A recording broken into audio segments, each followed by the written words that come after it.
Assalamualaikum warahmatullahi wabarakatuh. Selamat sore teman-teman. Kali ini saya ingin berbagi cerita dengan teman-teman. Sejak Pak Jokowi menjadi presiden, kenapa sering dibuat gaduh oleh orang-orang ini, ya? Kenapa seperti ini kondisi perpolitikan di negara kita? Padahal pemerintahan Bapak Jokowi itu baik-baik saja, ya. Tidak ada yang perlu dikhawatirkan gitu. Sejak pemerintahan Bapak Jokowi, pihak yang berseberangan dengan Bapak Jokowi punya strategi bagaimana menjatuhkan Pak Jokowi. Ya, saya analisa strategi mereka sampai mereka berani melakukan hal-hal yang cukup membuat negara gaduh, ya, seperti adanya demo 212, aksi ini aksi itu. Kemudian ada isu ini merebak, kemudian sampai ada caci maki keluar, kemudian ada ustadz-ustadz ikut mencaci maki. Ini strategi yang mereka mainkan, ya. Jadi cara kerjanya begini, pembenci itu. Mereka ketika ingin menjatuhkan lawan politik, mereka akan memetakan kekuatan pemerintah. Kekuatannya apa sih pemerintah? Ada TNI, ada Polri, ya. Kemudian ada ulama-ulama NU. Dan mereka juga meyakini bahwa wah kayaknya nih pendeta-pendeta juga support pemerintah nih. Pemuka-pemuka agama itu kan membela pemerintah rata-rata. Nah, pemuka agama yang mana nih yang membela? Ya agama ini A, B, C, D, termasuk agama Islam dari kalangan NU. Kemudian mereka juga memetakan, kalau dari rakyat, siapa nih yang mendukung pemerintah? Yang mendukung pemerintah saat Pak Jokowi menjabat adalah orang-orang PDIP. Rata-rata orang-orang PDIP dan relawan-relawan yang mendukung PDIP. Mereka menganggapnya begitu.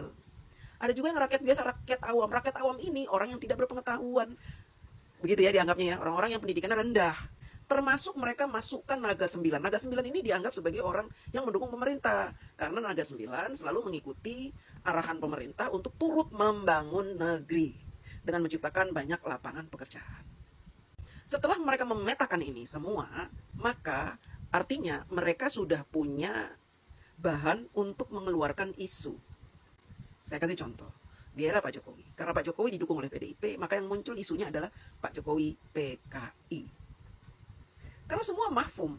Orang-orang yang hidup di zaman Pak Harto menganggap bahwa PDI itu PKI. Meskipun namanya berubah menjadi PDIP, tetap saja label PKI itu masih melekat di tubuh PDIP. Lumayan manjur. Ketika Pak Jokowi difitnah PKI, bapaknya PKI, Pak Jokowi PKI, ibunya Gerwani, ya itu cukup manjur. Ya. Banyak yang percaya. Dia ngaku-ngaku Islam, padahal dia orang Kristen. Dia ini karena dia orang Kristen, dia PKI, pasti dia membela Israel. Itu tuduhannya. Ya, tuduhannya seperti itu. Kemudian Pak Jokowi didukung oleh NU. Mereka bilang NU itu sesat karena ajarannya ajaran bid'ah. Orang yang menjalani bid'ah berarti dia orang yang sesat, masuk neraka. Kemudian siapa lagi? Orang Cina. Lalu muncul Pak Jokowi ini mendukung Cina. Pak Jokowi ini mendatangkan orang-orang Cina dari luar negeri untuk menjajah Indonesia. Itu yang mereka gaung-gaungkan. Sampai detik ini pun begitu. Ya, sampai detik ini pun begitu. Isu yang dikembangkan adalah Pak Jokowi memberikan peluang kepada Naga 9. Naga 9 ingin menjajah Indonesia, mendirikan negara baru di dalam Indonesia. Contohnya di PIK 2. Ya, itu. Mereka gaungkan seperti itu. Nah dulu, keterkaitan Pak Jokowi dengan Cina ini, yang dijadikan sasaran adalah Ahok. Dianggapnya Pak Ahok itu bagian dari Naga 9. Kemudian merebak itu isu-isu, Indonesia dikuasai Cina. Ada orang Cina menjajah Jakarta. Sampai-sampai Anies Baswedan ketika memenangkan kontestasi Pilgub DKI di 2017, Anies Baswedan mengatakan apa? Kita telah berhasil merebut Jakarta dari tangan non-pribumi. Isu itu memang sengaja. Supaya apa? Supaya rakyat membenci Pak Jokowi. Karena dianggap Pak Jokowi ini mendatangkan orang Cina. Pak Jokowi lebih mendukung non-pribumi daripada pribumi untuk membangun negeri. Nah lalu, keuntungannya apa ketika mereka menyebarkan isu-isu hoax-hoax seperti ini? Keuntungannya adalah pendukung Pak Jokowi yang kata mereka adalah orang-orang yang pengetahuannya minim, pendidikannya rendah, akan mudah terpengaruh, akan terhasut dan percaya. Apakah benar rakyat yang mendukung Pak Jokowi percaya dengan isu mereka? Oh tidak. Tidak ada yang percaya. Justru yang mencintai Pak Jokowi semakin bertambah banyak. Kemudian kekuatan TNI Polri yang dimiliki oleh Bapak Jokowi pun mendapat perlawanan. Dari siapa? Dari mereka-mereka yang sudah pensiun dari Polri maupun dari TNI. Banyak sekali jenderal-jenderal yang mengabarkan berita-berita tidak benar pada saat pemerintahan Pak Jokowi. Mantan-mantan jenderal. Seperti Gatot Nurmantio. Dan ini pun dilakukan oleh PDIP ketika PDIP berseberangan dengan Pak Jokowi. PDIP menggunakan Jenderal Andika untuk melawan kekuatan Bapak Jokowi dan beberapa jenderal yang lainnya. Kemudian karena dianggap bahwa pendukung Pak Jokowi rata-rata orang bodoh, maka mereka memunculkan profesor-profesor sebagai kubu yang membela mereka untuk muncul memberikan pendapat dan narasi-narasi. Tujuannya apa? Untuk mempengaruhi tadi pendukung Pak Jokowi yang pengetahuannya minim. Didatangkanlah Rocky Gerung, Anies Baswedan, Amin Rais, dan banyak sekali akademisi-akademisi profesional-profesional yang didatangkan untuk mendukung mereka. Supaya apa? Supaya kubu pendukung Pak Jokowi minder. Tapi faktanya, bukannya pendukung Pak Jokowi minder, justru mereka yang dipermalukan oleh pendukung Pak Jokowi, yang ternyata lebih cerdas, lebih melek dari mereka yang berpendidikan tinggi. Sampai-sampai Amin Rais pun ikut dipermalukan. Nah, teman-teman, coba perhatikan. Kubu Pak Jokowi kan berlapis-lapis. Untuk menyerang lapisan pertama, mereka keluarkan ini. Menyerang lapisan kedua, mereka keluarkan kekuatan mereka untuk mengalahkan lapisan kedua. Lapisan ketiga, keempat, kelima, keenam, mereka keluarkan. Untuk melawan NU, mereka keluarkan ulama-ulama Yaman, Habib-Habib, yang pengikutnya jutaan itu katanya, tapi gagal. Jadi kekuatan dari pendukung Pak Jokowi itu ternyata lebih powerful ketimbang kekuatan yang mereka miliki. Ya, makanya saat Pak Jokowi menarik Pak Prabowo untuk dimasukkan sebagai bagian dari orang yang mendukung pemerintah, kemudian menarik Bapak SBY, mereka mulai kelabakan nih. Ya, kubu pembenci pemerintah mulai kelabakan, udah sempoyongan ini. Ya, makanya muncul tuh orang-orang dengan gelar-gelar berelot itu untuk mendiskreditkan Pak Jokowi, ya. Dan mereka sedikit lega ketika Megawati menyatakan berseberangan dengan Pak Jokowi. Mereka kehilangan kubu Bapak Prabowo, tapi mereka kemasukan kubu PDIP. Dulu kan Habib Rizik menghina PDIP sebagai partai PKI. Sekarang Habib Rizik mendukung PDIP. Bingung mau menganulirnya, ya kan? Karena apa? Jelas-jelas ideologi mereka berbeda. Nah, yang sekarang sedang mereka boomingkan adalah negara sedang dijual kepada Naga 9 untuk mendirikan negara di dalam negara. Padahal kalian tahu loh, Naga 9 ini sudah ada sejak zaman Bapak Soeharto, yang membantu pemerintah untuk menciptakan jutaan lapangan pekerjaan. Kalian selama ini meminta Pak Jokowi menyiapkan lapangan pekerjaan. Pak Jokowi mendesak Naga 9, lo yang mendapatkan fasilitas dari negara, lo yang kaya, lo yang nyari duit di Indonesia, ciptakan lapangan pekerjaan. Lo nggak bisa bersaing dengan mereka, dengan investor dari luar, terpaksa nanti membangun di Indonesia. Ini orang asing, investor dari luar. Gimana, lo bisa nggak? Sanggup nggak? Mereka sanggup. Ketika ada proyek PSN di PIK 2 itu, mereka sanggup mengerjakan itu. Karena memang faktanya, PIK 2 itu sudah menciptakan ribuan lowongan pekerjaan, seperti yang diminta oleh rakyat. Tapi kenapa sekarang orang banyak sekali yang menyebut bahwa PIK 2 itu mafia tanah isinya? PIK 2 itu merugikan negara. Merugikan negara apa? Buktikan kalau PIK 2 merugikan negara dan rakyat. Toh si Said Didu waktu ada di Banten, di Tangerang, banyak diusir oleh warga situ karena warga situ sudah nyaman. PIK 2 bukan tempat Naga 9 untuk mendirikan negara baru, bukan.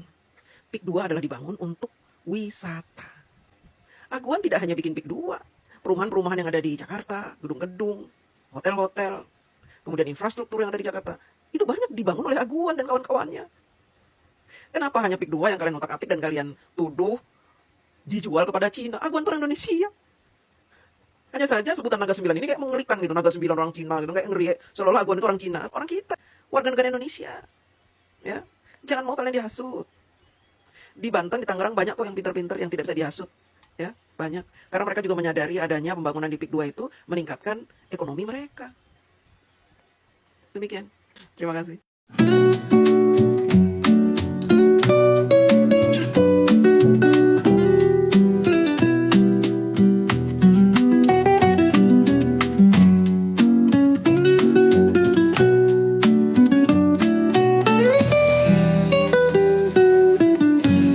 Dari Solo menuju mimpi Nusantara, sebuah visi bersemi, aliran mengalir ke muara. Dengan tekad dan ketenangan, seorang pemimpin mengambil sikap nyata, membangun masa depan rakyat dan bangsa. Tidak ada gedung-gedung yang disepuh emas, tetapi tangan dia yang bekerja keras. Jembatan bagi semua, bendungan hingga bandara, denyut nadi bangsa, ia merasakannya penuh cinta. Bintang penuntun dengan kebijaksanaan sebagai pemandunya. Melalui padang zamrud dan pegunungan, jalan baru muncul di bawah langit tropis negeri yang indah. Dari pelabuhan yang ramai tempat arus global bertemu, menuju desa-desa yang sederhana, tempat harapan terasa semanis madu.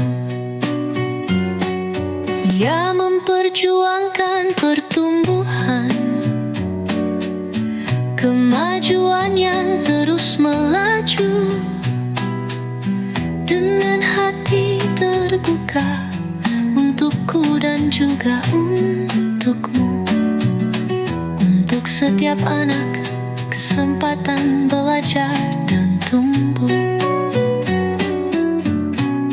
Tanah yang subur, tempat benih-benih harapan ditabur.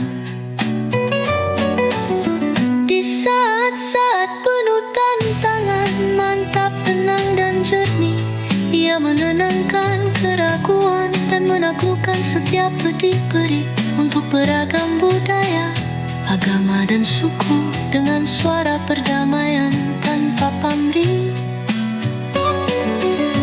memastikan keadilan, menjaga harapan dan cinta kasih.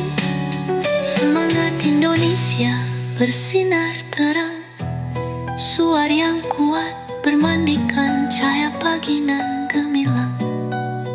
Kepercayaan rakyat, amanat yang diembannya tak akan hilang, meninggalkan jejak abadi di hati dan tempatnya terbilang. Jokowi pemimpin kita sejak kemarin dan selamanya. Meski segelintir orang ingin menghapus jejaknya, kami tak akan pernah berhenti menorehkan tinta cinta untuknya, agar menjadi cerita indah untuk anak cucu kami dengan rasa bangga. Pernah memiliki pemimpin bangsa yang tiada duanya.